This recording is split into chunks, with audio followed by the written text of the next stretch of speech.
videotaping it, so Oh, okay. the videotape. Okay. Yeah.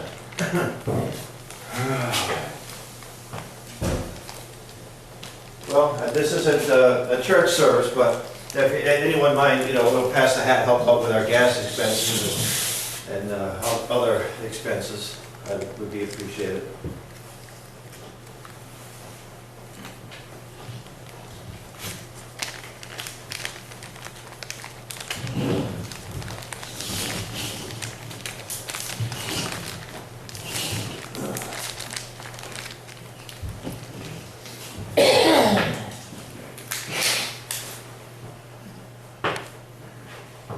We'll see how the program goes, and if it's good, you can have a second collection afterwards. Oh, okay. Well, I think you take the money back. Is that how it works? If it's not good, you gotta take some out.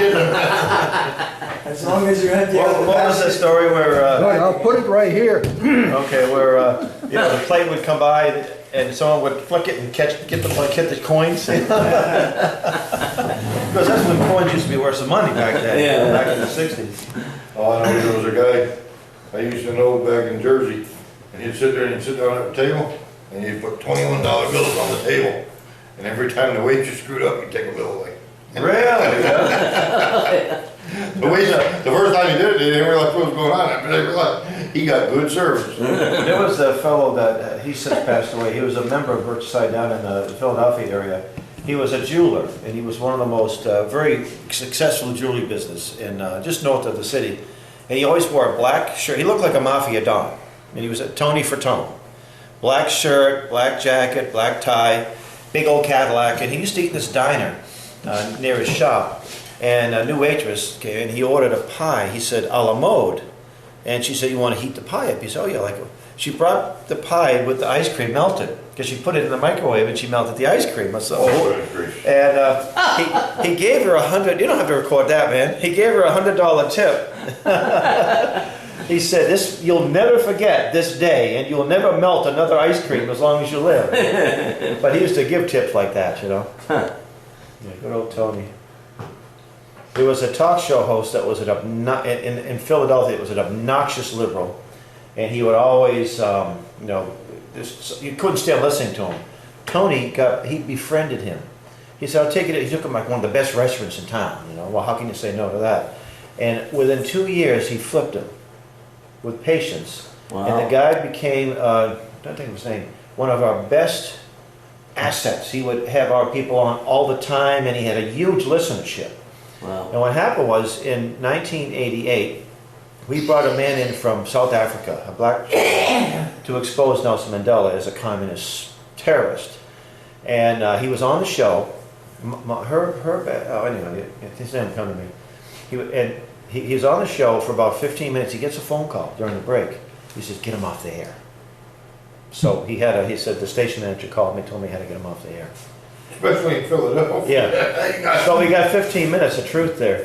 But the guy ended up getting off that 50,000 watt, going to a smaller format. And I think it was in the mid-90s. He's introducing Ed Griffin, right?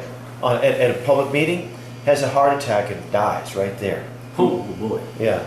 So that was the end of Herb something or other, but what a way to go, right? And I think Ed Griffin, the show must go on. I mean, the guy, what can you do? The guy was rushed to the hospital, pronounced dead, I guess, on the way. And you got to go on with the show. I mean, he's in the best hands you could imagine. Yeah.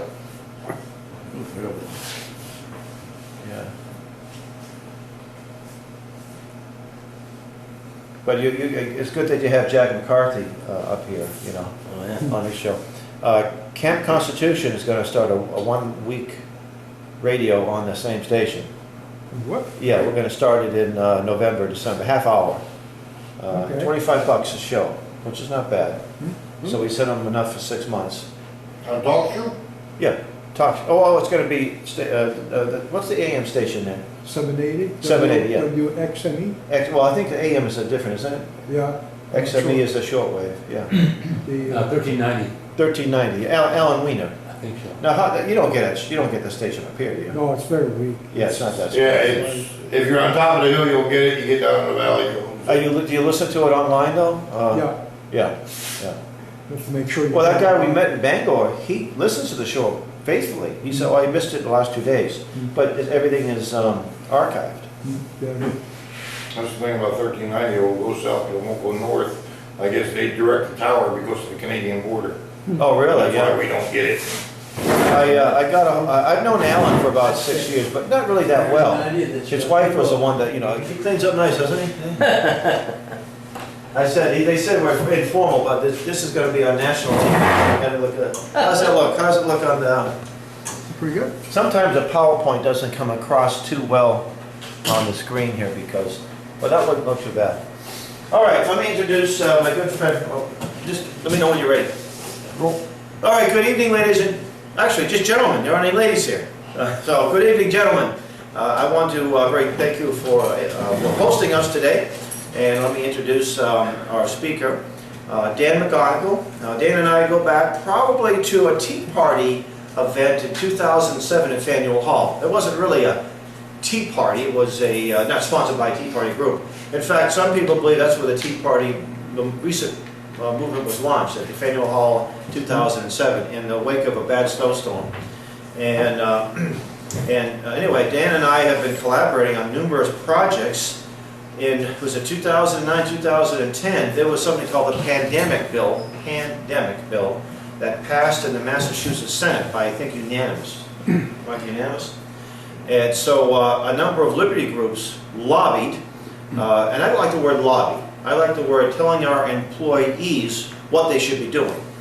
You think of lobbyists, you think of guys with cigars with lots of money, work for some multinational corporation. So we told our employees that we did not want this bill passed that would that led to quarantine and forced putting you in quarantine situation. They gave enormous powers. And Dan led the charge at the State House.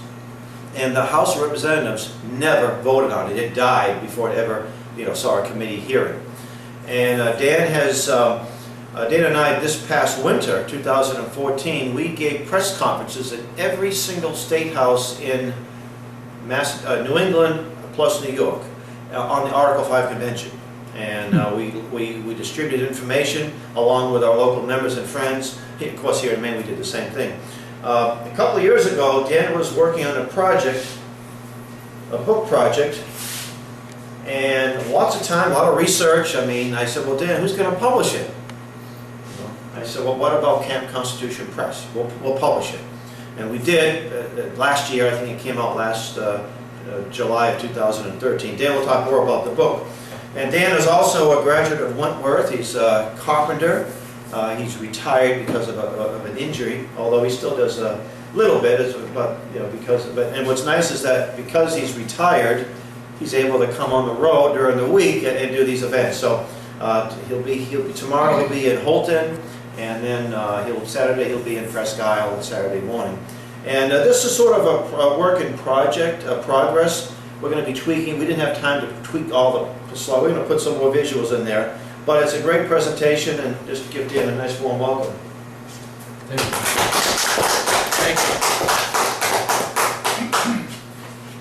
Thank you, gentlemen. I want to thank Cal Shurtleff and Bob Roy, and also Craig for hosting this event. And maybe, should I endorse you already now? Is it state rep you're running for?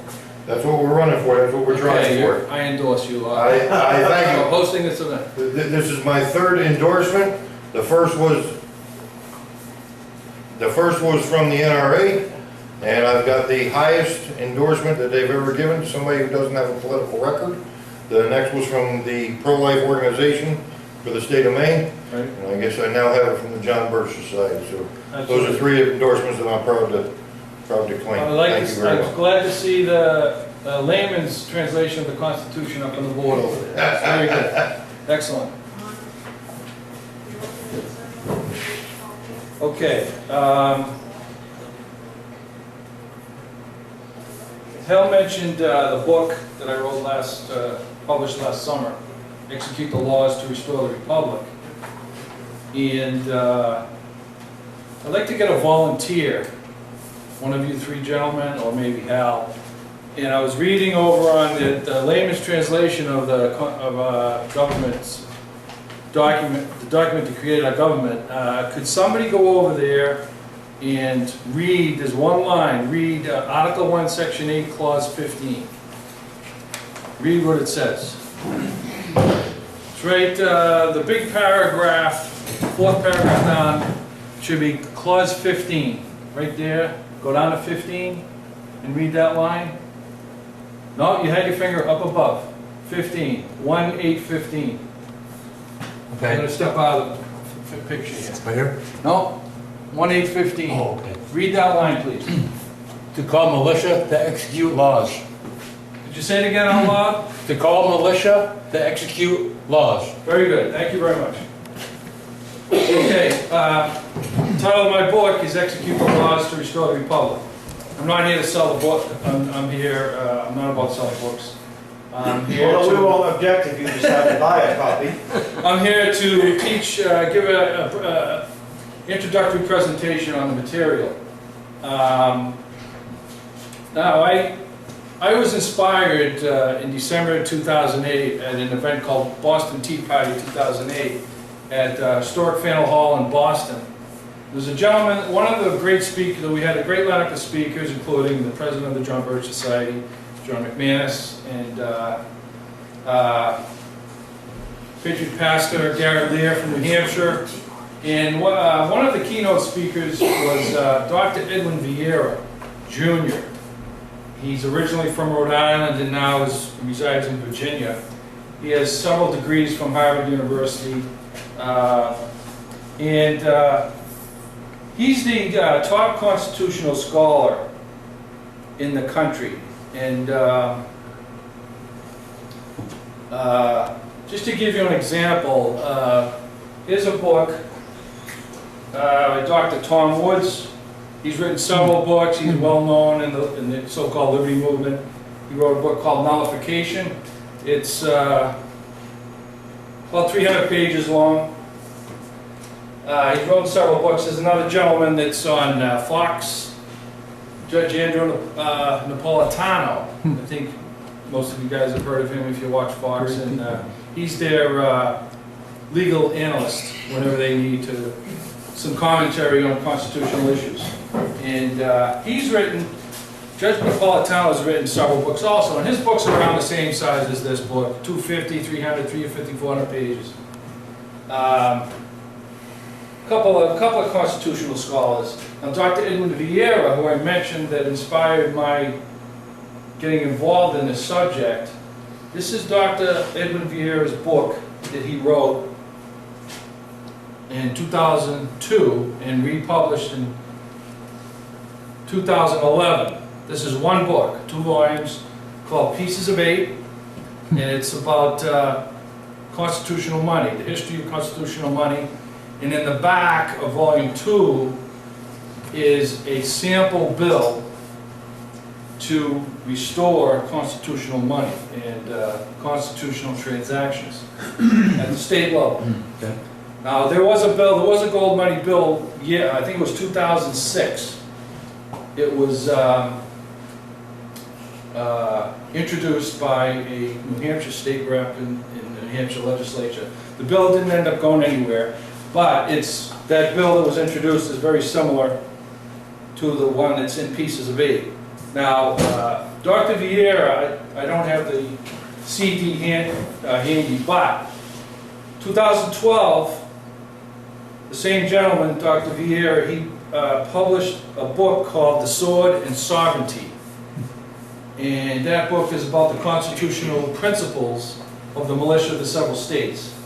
And he published it, he didn't publish it in book form, the CD form. Now this 200 book is 1,700 pages. The Sword and Sovereignty is 2,300 pages. So we're talking about books that scholars read, law schools have in their library, and the average American is not going to read these books. So he mentioned to me when I asked him to republish some of his online commentaries in my book, he says, I've been waiting for somebody to translate what I wrote for easy reading. But I didn't really take that job on. I was just doing my own thing. But basically, my scholarship is 100% in line with Dr. Vieira, and also there's a website called constitutionalmilitia.org. Very graphically friendly website, and it's 100% based on the Sword and Sovereignty book published in 2012. So I'm a relatively new expert on the security clauses in the Constitution Bill of Rights. I don't claim to be an expert on the entire Constitution. We have a copy of the original document here, and we see "we the people," the first 3 words in big letters, and there's a reason for that, which I'll explain. I periodically post short commentaries at my website blog, enforceourconstitution.com, and in the blog section of campconstitution.net. I have 2 websites under construction: committeesofcorrespondence.org and committeesofsafety.org, based on the 1772 and 1774 historical precedents, respectively.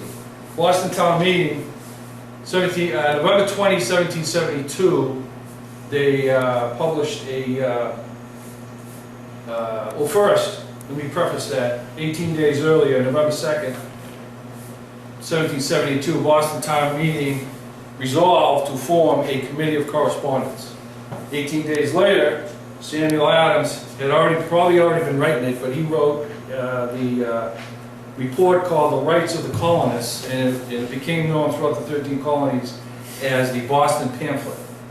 And so the committees of correspondence.org obviously will be a private website, but it's going to be promoting people to form official committees of correspondence, because we all don't belong to an organized state militia anymore.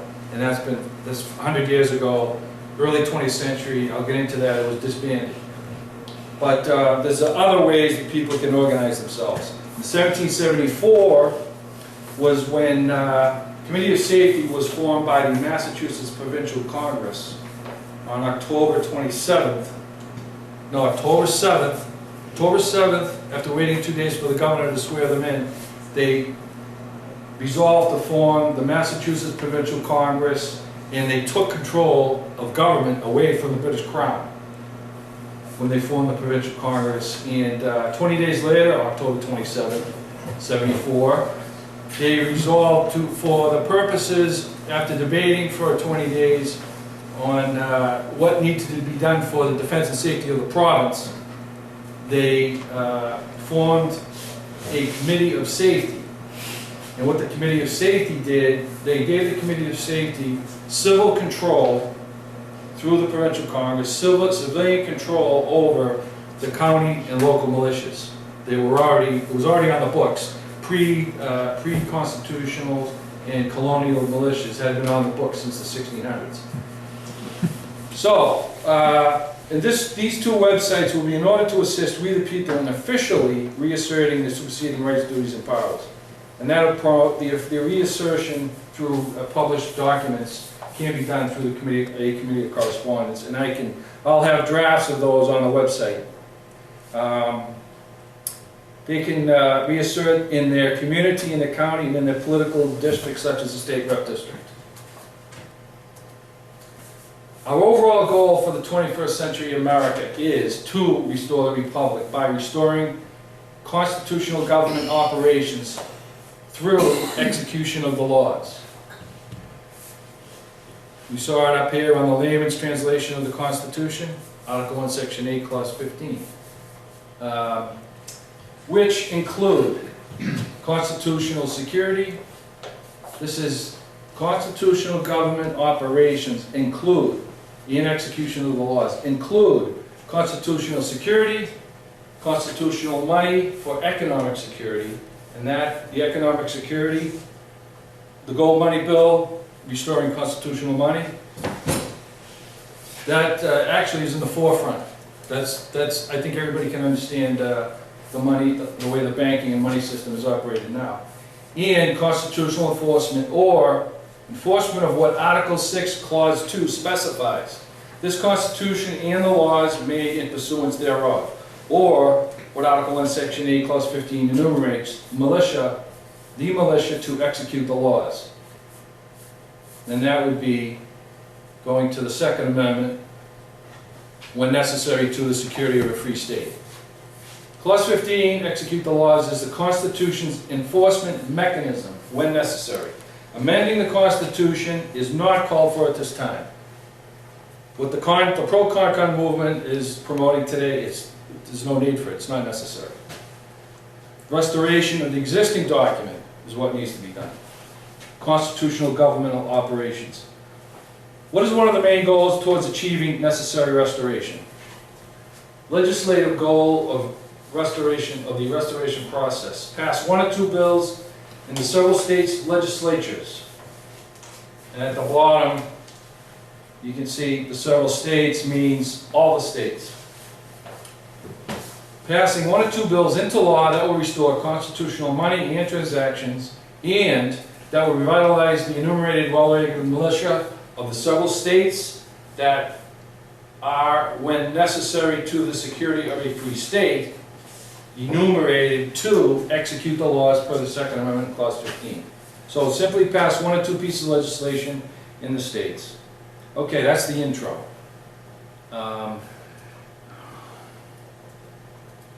And I didn't get a chance to move a slide, so I'm going to jump ahead because we changed the format. Okay, I'm going to jump back to where I left off, but that's the intro. Are there any questions to this point? And I'm going to go into detail about everything I mentioned. Any questions?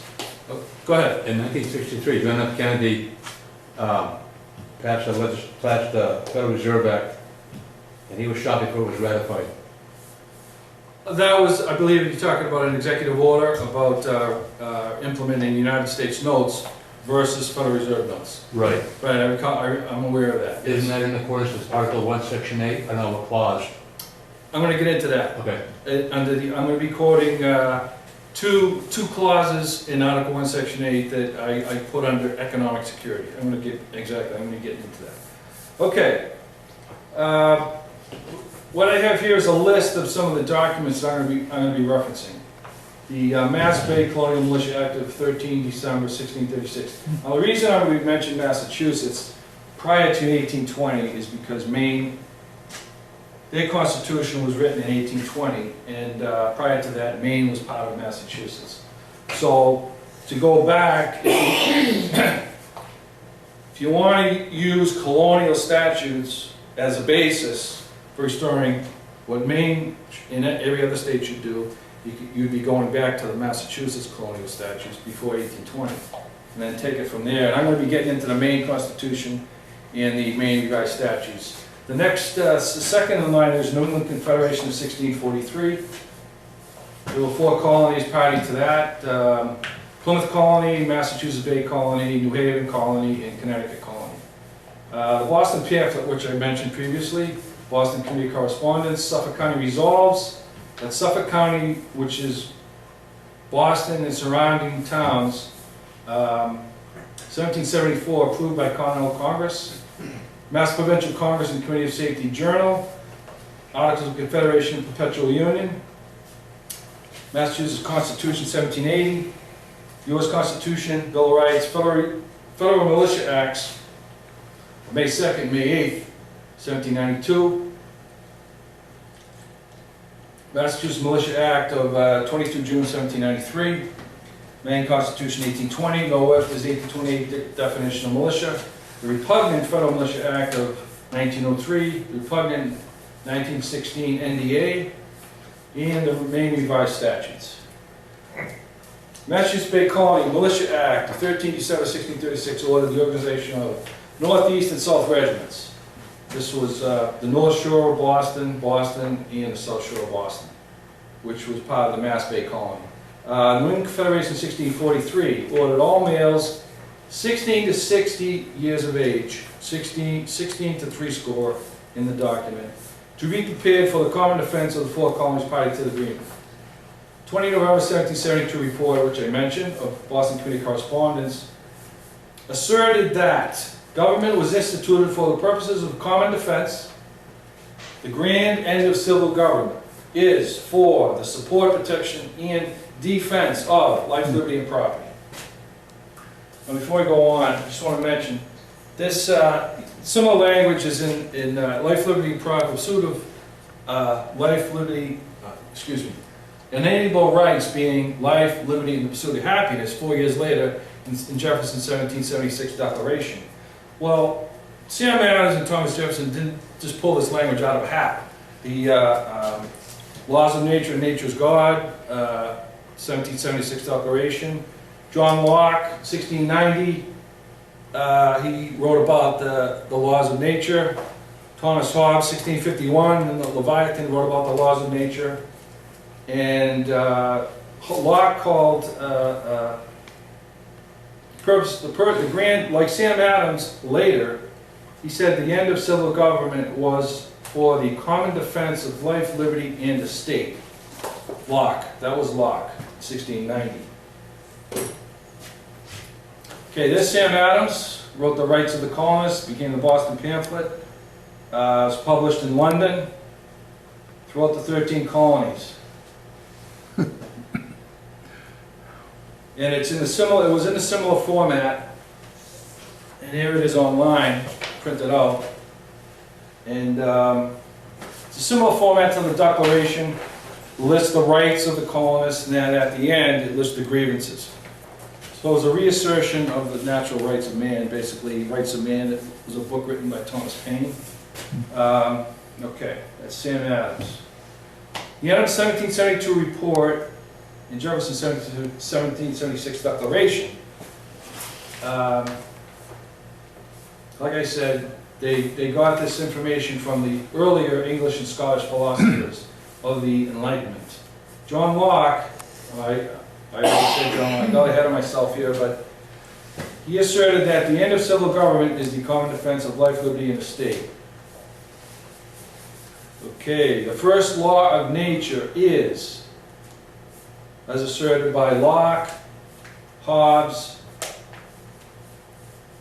and later on, the defense of life, liberty, and property for survival, safety, and security.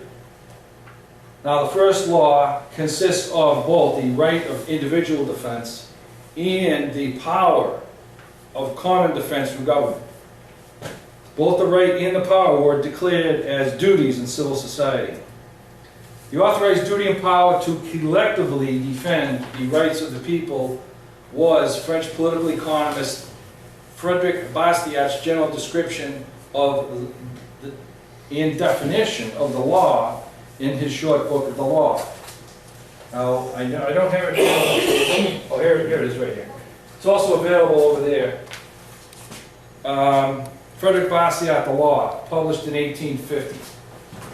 Bastiat said, the law is the collective defense of life, liberty, and property. That is derived from the combination of all people's individual right to self-defense of life, liberty, and property.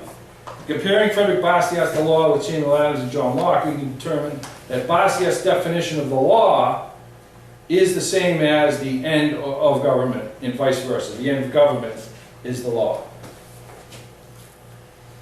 And I'm not talking about the Federal Reserve Act, and I'm not talking about the recently passed Federal Health Care Act.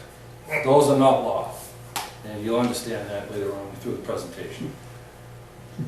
In the preamble, one of the purposes for ordaining and establishing the U.S. Constitution is to provide for the common defense.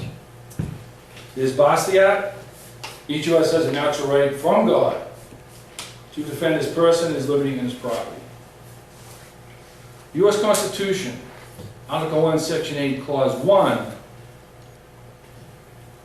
repeats what the preamble said, but it's a power. Article 1, Section 8 is a list of powers. The preamble is a list of purposes. Mandates that Congress shall have power to provide for the common defense and general welfare of the United States. Suffolk Resolves passed around the same time that the First Continental Congress started meeting in September '74, delivered by Paul Revere from Boston to Philadelphia, later approved by Congress. Now, I'm going to skip, in an earlier presentation, I read some of the Suffolk Resolves. I'm going to skip that for now, but it's kind of detailed, going into what they resolved to do. In essence, they ordered that the local militia will muster once a week. This is in September 1774. And at the same time, the last resolve in the list of the Suffolk resolves said, we also want to affirm our amity and friendship with Mother England. So they, at the same time they were organizing for their own defense, they were still extending an olive branch to their home country. The elected provincial legislators met as previously scheduled in Massachusetts on October 5th, 74. Waited to be sworn in. October 7th, legislators resolved to form a provincial congress after no one showed up to swear them in. Okay, they formed the Committee of Safety, appointed 9 members. The primary role of the committee was to control all kinds of local militia. The next order of business was to appoint a receiver general, whose duties were to control all governmental transactions, taxes, excises, etc. flowing through the province. By these actions, the provincial congress took over both the powers of the purse and the power of the sword. Crown-appointed officials were no longer in control of government except for downtown Boston and the harbor, where the British Army and Navy were stationed. The Articles of Confederation and Perpetual Union mandated at Article 6, Clause 4, every state shall always keep up a well-regulated and disciplined militia, sufficiently armed and accoutered. The main domestic security clauses of the U.S. Constitution are the following. There's a several slide list here. The U.S. Constitution enumerates and mandates at Article 1, Section 8, Clause 1, I read that before, provide for the common defense. Article 1, Section 8, Clause 5, Security Clause. This is economic security. To coin money, regulate the value thereof and of foreign coin, and fix the standard weights and measures. And getting back to what you were saying before about executive order to print United States bills.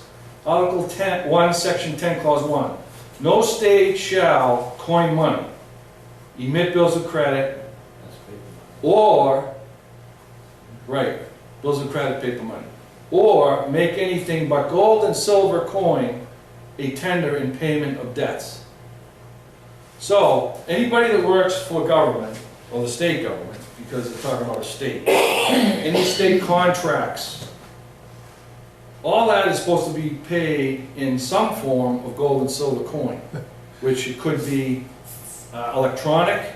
The state could have a state depository where they have hard silver, hard gold sitting in a state depository, and they could have accounts set up for the various departments of government, and they could pay salaries and contracts electronically outside the Federal Reserve System, which would be a form, you could call it digital gold or gold and silver. So that would be the payment of debts, salaries, contracts, those would be under debts. So those are the 2 economic security clauses. And these I think they're going to become very important because of the current state of the monetary and banking system under the Federal Reserve. Article 1, Section 8, Clause 15, to provide for calling forth the militia to execute the laws of the Union, suppress insurrections, and repel invasions.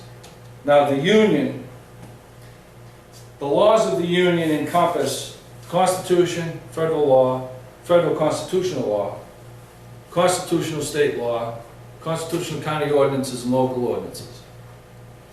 Top to bottom, the laws of the Union fall under that.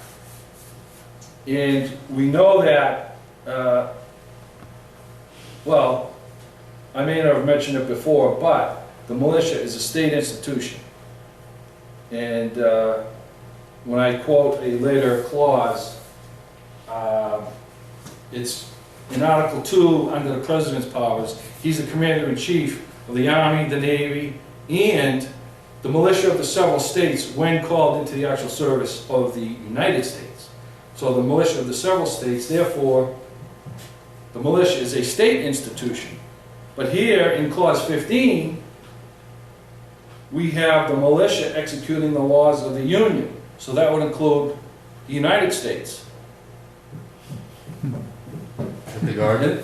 And this is all to be done when necessary to the security of a free state. Is that the National Guard? He'll cover that. Oh, okay. I'll get into that. Oh, yeah. It's also contrary to their charter. I'll get into that. The next clause under there is Article 1, Section 8, Clause 16, to provide for organizing, arming, and disciplining the militia. And there's more language in that clause, training, and so forth. Appointment of officers by the state, not the federal government, even though this is a federal constitution. Okay, more security clauses. Article 1, Section 10, Clause 3. This is a very interesting clause. No state shall, without the consent of Congress, keep troops or ships of war in times of peace. So does that mean a state can keep troops or ships of war in time of war? Would it not? A state could keep, if no state shall keep troops or ships of war in time of peace. But it doesn't say they can't keep troops in times of war. Yeah, first you can. And then it goes on to say, no state shall engage in war unless actually invaded. So if a state was invaded during a time of peace, they can engage in war. And one case that Hal mentioned, and I haven't really studied the issue, but I wanted to for this presentation. Aroostook Wars, the 1840s. Aroostook County, correct? Mm-hmm. Okay. The Canadians came down, they were trespassing into Maine, taking lumber, taking timber, bringing it back to Maine. Yeah. So that required the Maine, this was 20 years after, so it was Maine, Constitution of Maine was 1820, so this was Maine, this is the Maine militia.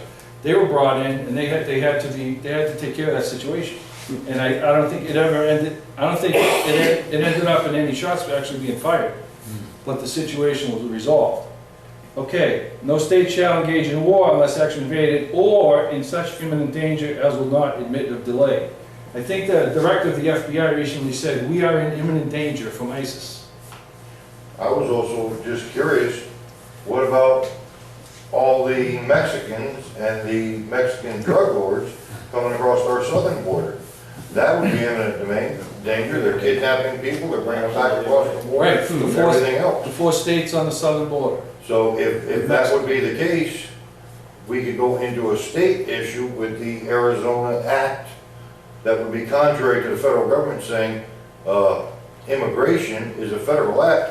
Well, if they're claiming we are being invaded and under siege, then the state would have the right to deem war. Absolutely right. Absolutely. Yeah, but Constitutionally, absolutely. Article 4, Section 4, another security clause.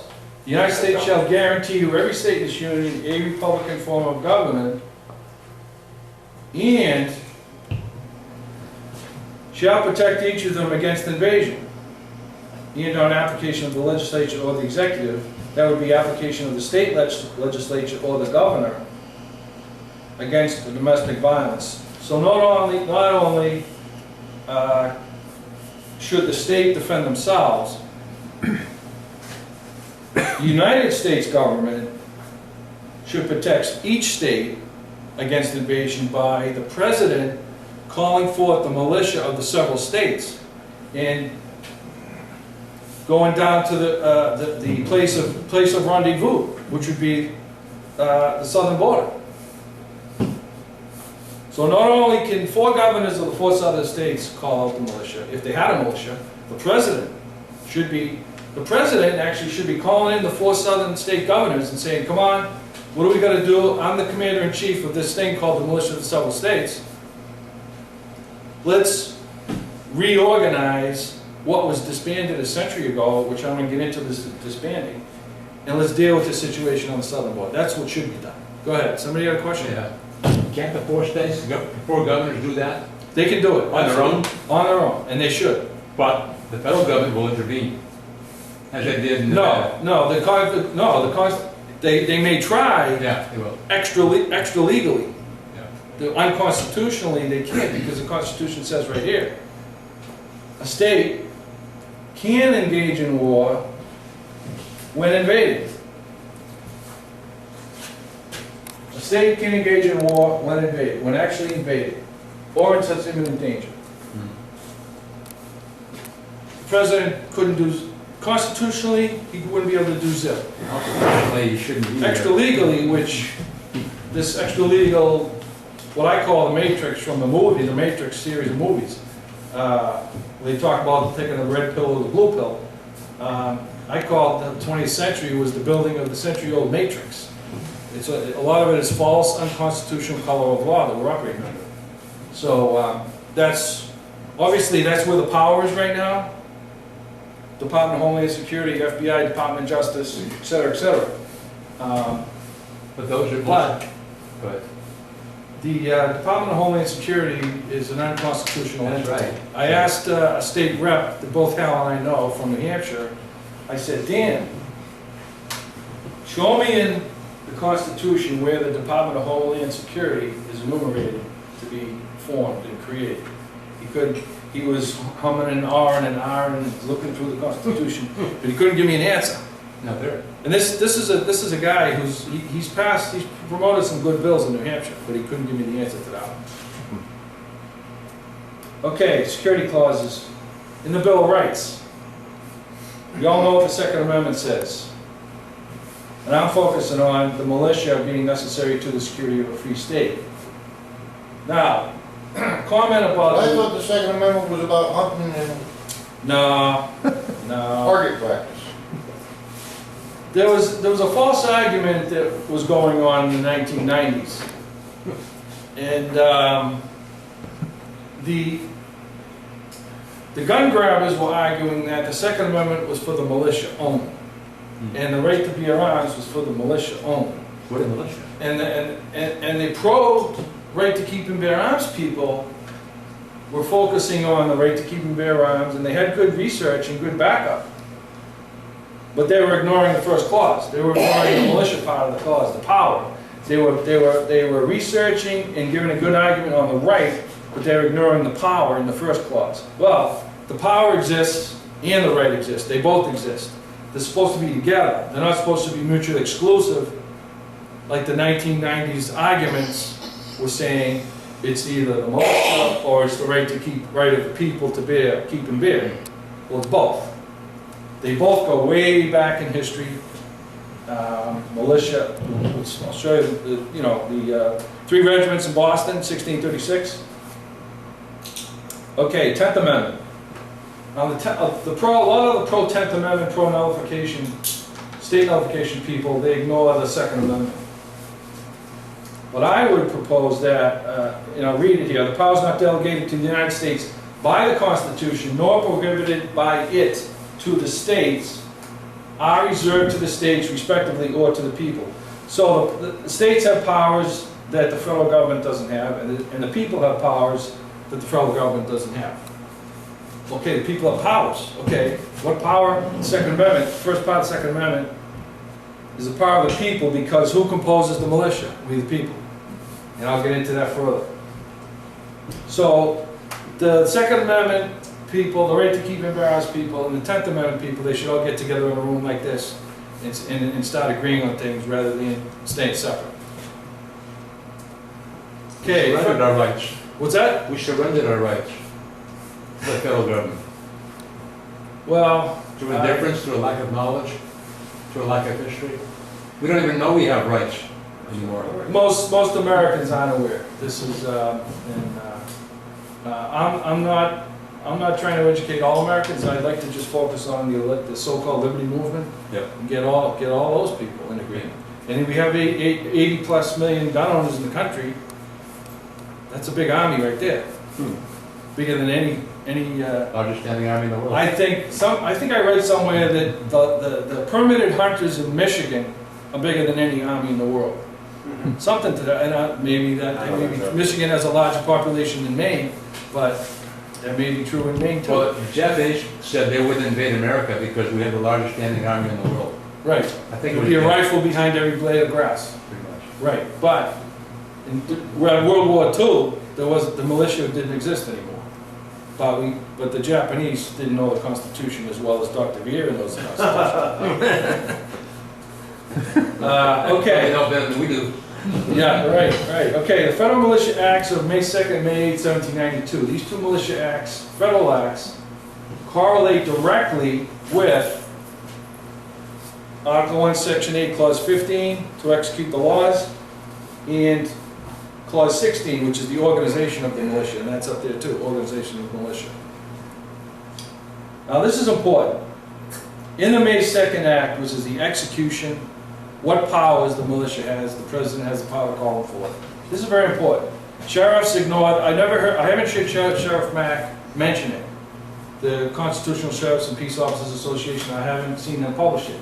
But Section 9 of the 1792 Act, 1795 Act, the 1861 Act, that the marshals of the several districts and their deputies shall have the same powers in executing the laws of the United States as sheriffs and their deputies in the several states have by law in executing the laws of their respective states.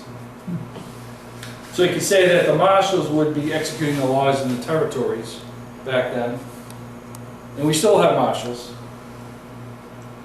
And it says the sheriffs have the power to execute the laws in their county and their respective states. So that would be the 24/7 execution of the laws. When you don't need to call them, when it's not necessary to the security of a free state to call forth the militia, the sheriff is executing the laws. And this is in militia acts. There's nothing to do with sheriff's acts. This is the Federal Militia Act. So I'm all for re-empowering sheriffs. I'm all for that 100%. And the state legislatures have been going the other way. Connecticut completely eliminated all the sheriffs. All right, Massachusetts, early history. Militia Act of Massachusetts, June 2nd, 1793. Each and every free, able-bodied white male citizen shall be enrolled in the militia. That's the bolded highlight that I have there. And it says in the middle there, between the ages of 18 and 45. And they'll be enrolled by the captain or commanding officer of the company. That would be the local militia company. Maine Constitution, Article 7, military. This supports the U.S. Constitution, Clause 16, to provide for organizing, arming, and disciplining the militia. Okay, Sections 4 and 5 in Article 7, Maine Constitution on the military. This is a good quote. The organization, armament, and discipline of the militia. That's Section 4. Section 5. No other able-bodied person between 18 and 45, excepting officers of the militia who have been honorably discharged, shall be so exempted. Meaning everybody belongs between 18 and 45 unless you've been honorably discharged. An officer honorably discharged. That's right now in the Maine Constitution. Now I'm going to mention Virginia because Virginia has some very good language in there. Constitution, Declaration of Rights, Section 13, predated the Second Amendment, mandates that a well-regulated militia composed of the body of the people, trained to arms as the proper, natural, and safe defense of a free state. Okay, let's get into the Maine Revised Statutes. Title 37, Defense Veterans Emergency Management. Chapter 3, Military. Subchapter 3, Activation of State Military Forces. Section 181, Authority to activate. There's three ways. There's the governor, justice or sheriff, local officials. This is in the current, this is current, Massachusetts Revised Statutes. The governor may order the state military forces to active state service in case of imminent danger, insurrection, invasion, tumult, etc., etc. For the safety of the inhabitants of this state, or, in the case of actual imminent public disaster, to the aid of any civil authority. Any civil authority would be state authority, county authority, local authority. So the governor, as the commander-in-chief, he can do that because he's the commander-in-chief. He can order them out. Justice or sheriff. And the same reasons: imminent danger, insurrection, invasion, tumult, riot, conspiracy to commit a felony. A justice of the Supreme Judicial Court or the Superior Court, or a county sheriff, may request in writing aid from a commanding officer in the state military forces. The commanding officer, to whom the request is made, shall order out in the aid of civil authorities all parts of the military under that commanding officer's command. So the justice or the sheriff may write request to the commanding officer. Commanding officer of the militia. Well, in this it says state military forces. What are your state military forces? Guards? I'll explain some of this a little bit. Can I just go back to the main revised statute? What was that? You can get the copy of the slide if you like. Okay. It was Title 37B, Chapter 3, just write, you don't have to write the whole word, so just Yep. Title 37B, Chapter 3, Subchapter 3, Section 181A, Authority to Activate. 81. Thank you. Yep. By order of the... Okay, third way, upon request of local officials. In the event of an emergency requiring immediate action, the commanding officer, upon written request of the mayor, municipal officers of the town, may order out for the defense or protection of the community the forces under the commanding officer's command. So the big question, the $64,000 question is, who are the commanding officers? Who is the commanding officer in your community, local community? Who is the commanding officer in your county that they're talking about in 181A subpart 2 and 181A subpart 3? Commanding officer, 2, commanding officer. This is the current revised statutes. This is current law. So if you revitalize the state militia, you'll have all that. You'll have your commanding officer. You'll have your command structure, state, county, local. But I was curious about it because I am a local officer also, as a selectman. And with this statute being there, Municipal officer of a town. right, with this statute being there, shouldn't we have a commanding officer on call at all times? So shouldn't that be Yes. written into our town You charter? should have one or more militia companies, and there should be, of each municipality, there should be one commanding officer. So I'm talking. You may need more than one company because of a larger population. Lexington in April 19, No, I'm 1775. talking about that, I'm talking about St. Agatha. Saying a guy, yeah. Yeah. Well, they had 70 or 80 guys. And, you know, saying a guy, what's your population? About 800. 800. Okay, you, let's say, between 18 and 45, estimate how many able-bodied people between the ages of 18 and 45 out of 800. 300. Okay, 300. Let's say the average militia company is between 50 and 100. That would be one company. That's the average number. So 300, you could have That's 6 officers. anywhere from 3 to 6 companies. So you need one commanding officer for those 3 to 6 companies, and each company would have a captain. But now you're talking about the breakdown, and I understand that because I had my time in the military also. Right, But I'm just saying, as a town officer, right. shouldn't we always have a commanding officer on call for the town, because you never know. when you might need it. 24/7, That was my point. 24/7, In every town. for the safety and defense of the community. Exactly. For anything, natural disaster, man-made disaster, so it doesn't matter what it is, any kind of emergency. Because especially like here in St. Agatha, we don't even have a police force. Our nearest police force is 300 miles away. well, 100 miles away down in Holton. Because we are not covered by either Fort Kent or Madawaska. The only thing we have County is the sheriff? state police. County and state.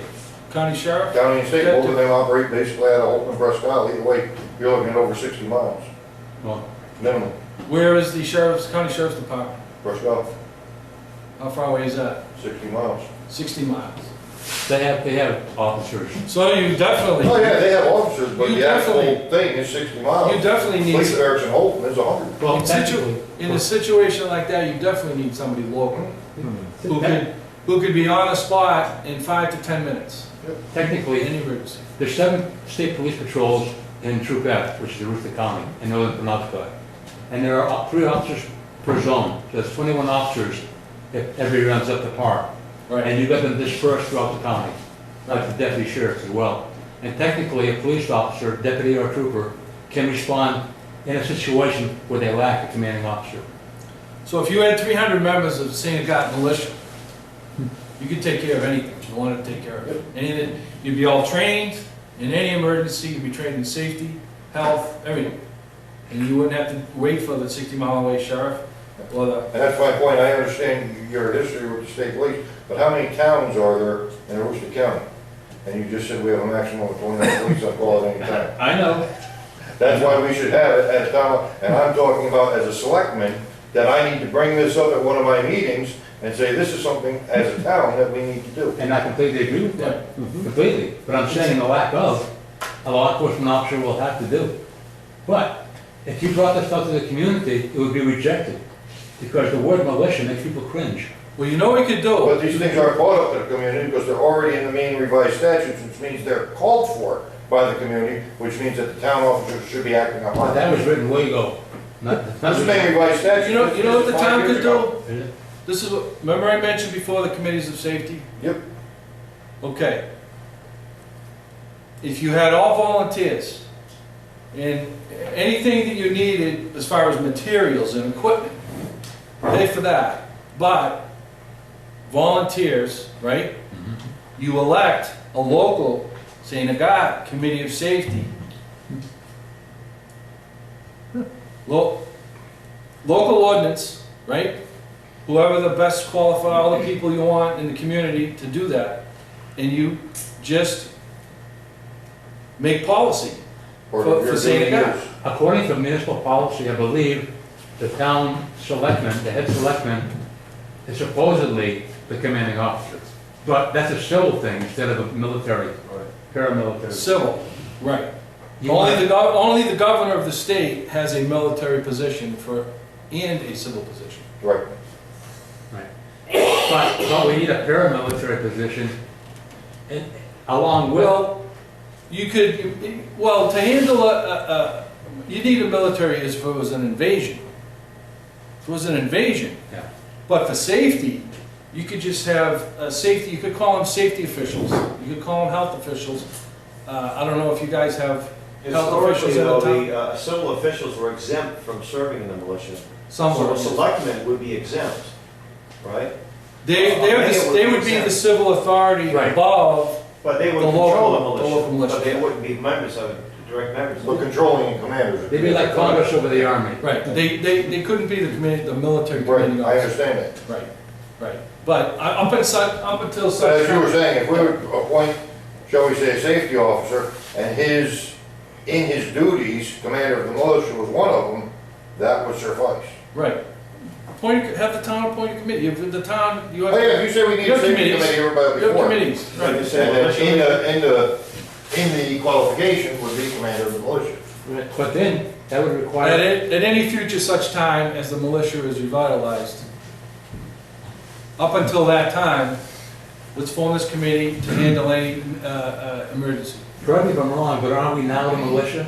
Every able-bodied man that Yeah, has a they'll weapon. address things. Yes. Get into it. You'll- Right, we are, and the right to keep and bear arms crowd, specifically, who ignores the first part of the Second Amendment, Right. a lot of them claim, we are the militia, we don't need, because the Constitution says, we don't need any statute. Well, you do need a statute, You're because Yeah, you gotta have some The guidelines. difference between a militia and a mob. That would be arguing that the Army of the United States does not need a uniform code of military justice.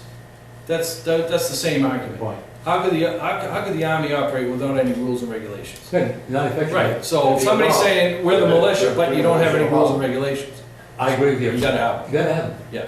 And back to the 1600s, they always had statutes. And you have a chain of command. Absolutely, you gotta have a chain of command, absolutely. And if the commanding officer violates his oath to support and defend the Constitution, officer below can relieve him of his command. Right. Do you have any history about when the state guard came in? He's gonna cover that, that's coming. So, why don't you get right into that, because everyone's asking that question. Okay. Okay, let's go. This is great. There we go. All right. This is when the unconstitutional act started, over 100 years ago. Federal Militia Act of 21 January 1903. And what we're talking about, we the people, this is what I call the 800-pound gorilla in the room, and I wrote a short commentary with that title. It's the 800-pound gorilla, he's sitting there and he's taking up 2 chairs. 5 chairs. His name is We the People, and but he's ignored. He's what? He's ignored. Oh. We the People, that is an official entity. That's an official constitutional entity. If you look up people in an old dictionary, it's singular. It's a singular entity, Mhm. not plural, it's a singular entity. The nation. The people. It's Yes, a nation. exactly. That's part of the definition. Yeah. So, this single entity called We the People is being ignored. We're all supposed to compose the militia, which I'm going to get into in detail there with proof. And so, the Repugnant Militia Act of 1903 began the statutory disbanding of We the People from the militia. Now, here's a quote from the act. The organized militia, now that goes back to clause 16, organize the militia, on the wall there, organize the militia, clause 16. The organized militia to be known now as the National Guard. That was the creation of the National Guard. Even though the National Guard, in their marketing literature, they claimed they were started in 1636, when those 3 regiments were formed, those 3 colonial regiments in Boston, and Salem, actually, is where the law was passed. This is when the National Guard officially began. And they're now the organized militia is to be now known as the National Guard. The remainder to be known as the Reserve Militia. So that began the disbanding. Now, you guys who are in the military are familiar with the Army Reserve. Okay, that's still part of the Army. But you're not really part of the regular Army anymore when you're in the reserve. Standby status. So what happened was, this was the beginning of the people as the reserve being removed from the command structure. And which the rules said you muster. The local company musters maybe once a month, once every 2 months. The county regiment musters maybe 2 or 3 times a year. So when you became reserve, they stopped, only the National Guard were mustering after that point. Issue, reserve militia doesn't exist in the Constitution. Can I stop you for a minute? Yep. I don't understand what says above that the Repugnant Militia Act of 21 January 1903 began the repugnant, unconstitutional, statutory disbanding of We the People from the militia. That means what exactly? Well, the statutory is this act. This is in the public statutes at large of the United States. Okay, that's the statute. The word repugnant is his term, not Repugnant. an official term. Repugnant That's his term. is It's in the main constitution. I know what you mean. you know what I mean, Barry? Yeah, I got a quote. Repugnant means the stinky federal act. Go ahead. There's another slide here with the if you've ever heard of the Marbury versus Madison 1803 case. There it is, right here. Acts repugnant to the Constitution are void. Right. Courts and all other departments are bound by that instrument, Which means, the Constitution. which means Obamacare is null and void. Yes. Constitutionally, yes, Yeah. even though the Supreme Court has ruled the Constitution. Now, I don't know what to say or what to ask, I don't want to interfere with this here, but why is it still there if it's unconstitutional? Because we're in the century-old matrix, Which color of law. This was the beginning. This was the beginning of the tearing down of the constitutional structure, governmental operations. Yep. 10 years later was the Federal Reserve Act, which the Federal Reserve Act was sold to fix the monetary and banking system because they had been having booms and busts, when actually the booms and busts were created by the bankers, but they used those booms and busts For a reason. to pass the 1913 Act. Well, the 1903 Act was sold as to fix national security. They had problems in the Spanish-American War of 1898. They had issues with drafting state militia members and taking them to Puerto Rico, the Philippines, outside the country, which they weren't supposed to do. Militia don't go outside the country. And that's the point of the National Guard, now being called the militia, and you'll probably get to it in a minute, which I'm trying to keep my mouth shut. Go ahead, no, it's okay. The National Guard, now being called the militia, is acting contrary to their charter when they are being sent overseas while we are maintaining a standing army here in America. Just like the FBI and the CIA, one is for work outside of the country, the other is for work inside of the country. The National Guard is for work even under their regulations as our state militia inside of the borders of the country, not outside. But since basically Vietnam, we've been using them contrary to their charter. And just because you brought up the Federal Reserve Act, and I can't quote your date, but as you were talking about the booms and busts, I heard that was actually part of the thing that they used under George Bush to put forth the TARP Act, which was the same thing, fixing the bank after they had screwed it up. Right. And that was the Toxic Asset Recovery Program. Right. So, Now, to explain, this is the paragraph in question, right? You're asking about. That means that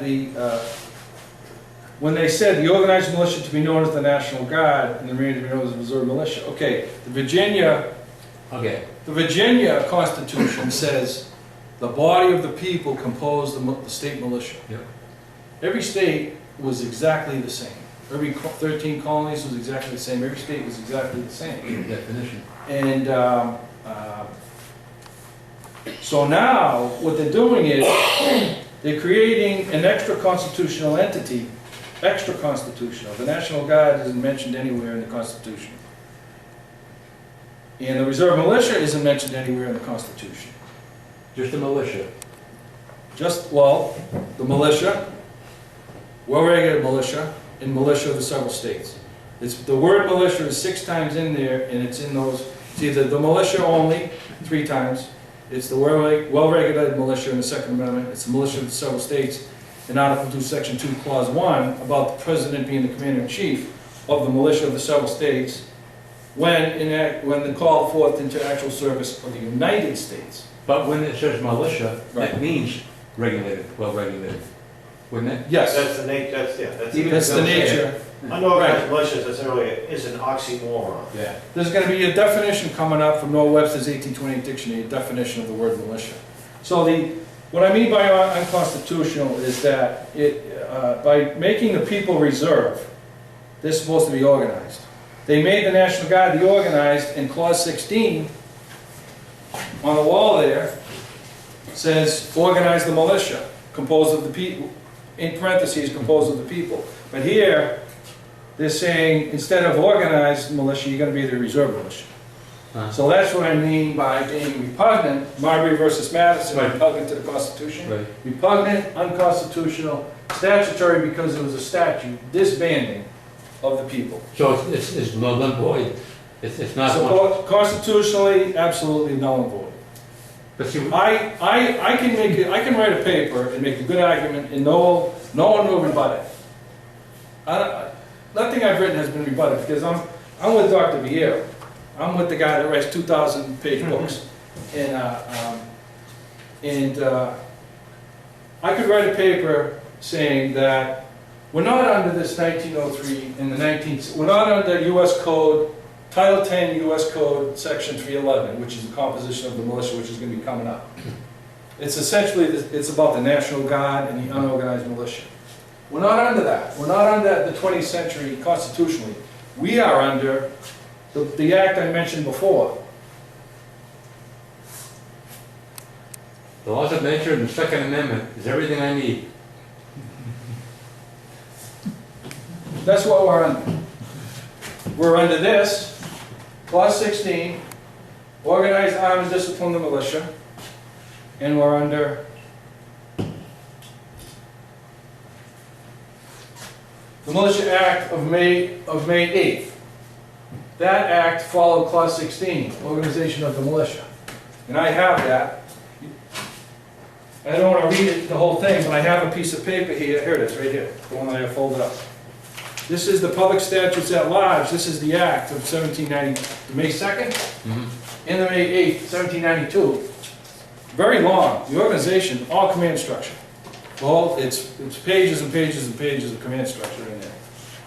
That, I could argue and have a successive argument saying, we are now under the May 8th, 1792 Militia Act, Federal Militia Act. And I would be right. If the 1903 and following acts are null and void, like you're saying. But the problem is, you're working under constitutional law, and as you said, in the matrix that we now live, they are working under the Overton window caused by case law studies in which they say, well, that might be the foundation, but we've built and built and built and this. Yep. And now Well, we here's call the it solution. Here's this the like solution. large. The solution will be at the end. I'm going to be coming to that quick. This is the solution. The militia execute. We're in an emergency. Revitalize the militia and then call forth the militia on any level, state, county, local. Execute the laws. Enforce the Constitution. Hoorah. Because if you have 300 militia members in St. God and you say, okay, we're going to go out, we're going to enforce the Constitution. Who's going to go to war with 300 guys? Oh, And then if you have a bunch of other towns doing the same thing, Well, who's I going to go to understand war that, with those guys? but my point is, if you go into that point, and I agree with you that we are at that point, you'll have the president saying, now we are now under martial law, and therefore, instead of restoring the republic and restoring the Constitution, he's going to suspend the republic and suspend the Constitution. Well, he has no authority to put us in the martial He law. would be extra legal. Yeah. but But as we have said, in the realm of the matrix, Socialist. the blue pill or the red pill. Well, you'd have a bunch of guys. You'd have Dr. Vieira, you'd have a bunch, and you'd have masses of people come out and say, martial law only applies to the regular military and the militia. But that would- Doesn't apply to the people. see, all that is nice and it's good, and I believe in it. Yeah. The problem is we have a corrupt government Right. with a lot of armaments who make the law as they go. Right. But the goal Well- is to say, the reason why this presentation is to educate I the know. patriot community I'm sorry. that don't even know this. Right. When you say the militia is a dirty word, it's not, it's in the Constitution, I know. it's in the state, it's a good word, Yeah. and it needs to be brought back. Yeah. Yeah, like the word gay is a good word, but it's been corrupted, It right? used to mean happy. So, militia is a good word. I was actually speaking at a thing last night, and in it, that the MMA, which is the authors of the Maine Revised Statutes, sent me a booklet to prepare, and it happens to be my wife's card, which is why I don't have it here. And in it, it stated right in bold letters, the legislature is above the law. Yeah, well. Now, how can the legislature be above the law when the first thing that they do is swear, hold their right hand up straight up, hold the law? I know that, I live in Massachusetts. And so it's just, But the idea is. Yeah, and the Maine everything is Constitution corrupt and says the illegal, and people it's our are job above the to legislature. say- So I shouldn't ask this. No, What Constitution? I'm trying to get this Oh, straight. no, you can ask some questions. No, no, no. Now, our judges, See, this is a big, it's like nobody can have the right definition anymore. I mean, the Constitution has the right definition, but then all of a sudden, they're saying different things, you know? Yeah. So before the judges, what they used to do, they used to interpret the law to fit every situation. Okay, And they were fixing this. Now we don't have judges anymore. They're lost. What we need to do, we need to eject the judges, and we need to get people, judges, that have the original intent That's right. and follow that. Now, our judges are political appointments. So what do we do to take the judges out? Well, some are elected, in some areas. What I'm working on is trying to educate people that are already partly the way there. They know something's wrong, they want to do something about it. Well, my purpose is to educate and suggest solutions. Oh, good. The committees of correspondence that I suggested earlier, what did Sam Adams write? The rights of the colonists. They reasserted the natural rights of man. They reasserted their rights in a public document, an official committee. It was published all over the place. We can do that again. You publish a document from St. Agatha. It'll be a St. Agatha document. They make national news, I get international news, I guarantee it. You send it to. Put you on the map. You send it to every state legislator. You send it to every county sheriff. You send it to every state legislator. You send it to the governor. And we are asserting, we have a report here. It's an official report from an official committee in St. Agatha. Boom, there it is. What you're doing there is you're setting the record. Let them try to rebut. Let them say you're wrong. Let them go on the record and say, no, the main Constitution is no good. Let them do that. Make sure See, you guys bring a camera to the next. What we want to do. So it's recorded. Reverend Stephen Kraft was up here talking about the moral spiritual principles. He was up in Maine. Augusta. And so the number one thing, let me see if I have it here.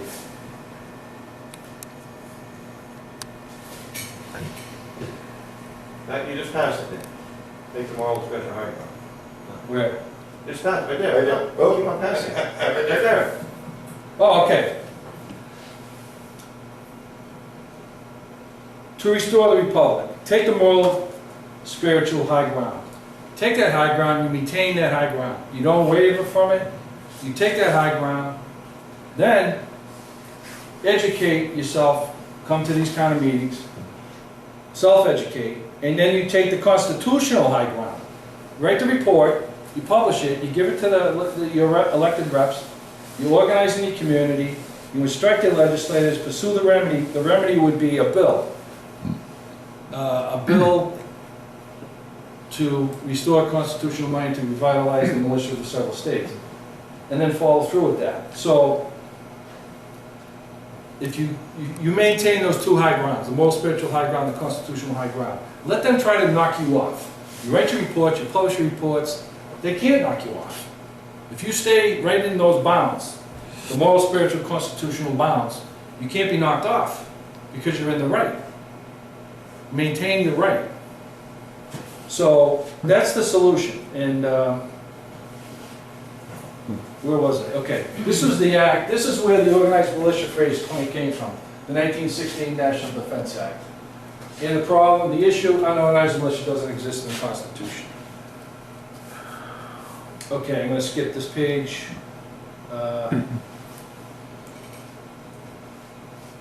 This is the current U.S. code. When somebody, go look up a law. And if you type a search of words in your favorite search engine on the internet, normally right near the top of the list will be Cornell Law. That comes up and you look up what it does. It takes you to the United States Code. The United States Code began in the 1870s. That's when it began being published. It's a compilation. It's a compilation of all laws on a particular subject matter. And with this, Section 311 of Title 10 is the composition of the militia. And you've got the, first of all, this is the first mistake. Issue, the militia of the states the United States doesn't exist in the Constitution. The militia of the several states It's a state institution. There is no United States institution called the militia. Doesn't exist. Okay. So they divided the militia, their fake militia, into two classes. The organized militia, that was from the 1903 Act. And the unorganized militia, that's from the 1916 Act. So this is the current code. And, you know, it's the same between 17 and 45 years of age. So those are both oxymorons, organized and unorganized, right? Well, organized is what we're supposed to be. Okay. We the people are supposed to be organized. Unorganized militia, Unregulated, well-regulated. unorganized militia is almost the definition of an oxymoron. Yeah. A good example. There's another one to add to that now. There's unorganized, organized, and disorganized. Right now, we're in the disorganized. The people are disorganized, right. Okay, that's the president, what I mentioned before about the president, the commander-in-chief of the militia of the Southern States when called into the actual service of the United States. And there's the clause. Clause 12, Army of the United States, and the Clause 15 and 16, militia of the several states are separate entities with separate powers.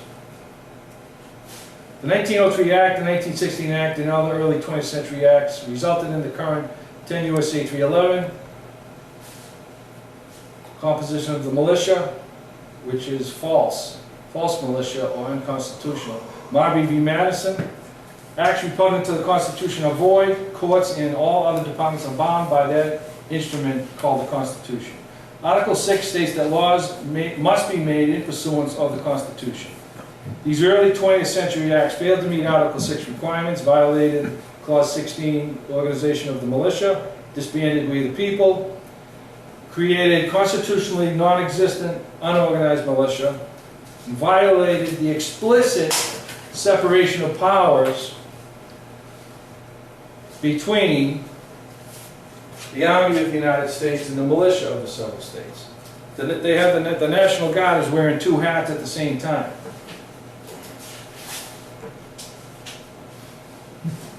This must be changed in order to restore the Republic. Take the moral spiritual high ground, educate ourselves in constitutional principles, and take the constitutional high ground, organizing the community, instruct the state legislators, pursue remedy, follow through. How should people organize? Well, one of the ways they're going to be suggesting in the near future, and be able to go to a website called committeesofcorrespondence.org and be able to study documents. The Samuel Adams, the rights of the colonists will be on that website, and that 1772 report can be used as a baseline to write a new local report. And there'll be official committee. You can form official committees in your community by precinct, by ward, by town, by county, by state rep district. People must pursue and exhaust political remedies. Also, follow-up pursuit will be forming official committees of safety, all based on the historical precedents previously cited, 1772, 1774. Okay. Can you form a official committee separate from the town?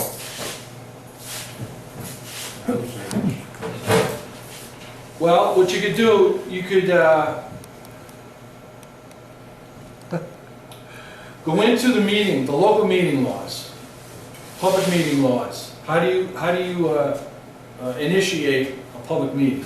What you could do is you could call for a public meeting and you say the purpose of the meeting is to elect a committee of safety. We're going to appoint officials, local people in the community. We're going to appoint a committee of safety. We're going to form it. We're going to resolve to form a committee of safety. Then we're going to resolve to appoint I understand what you're saying, but like, I have called for a public meeting 2 years ago on a law that was already essentially passed through the town, and I'm still waiting for that public meeting. And they have me on the docket. Who could call a public meeting? Anybody. Is that right?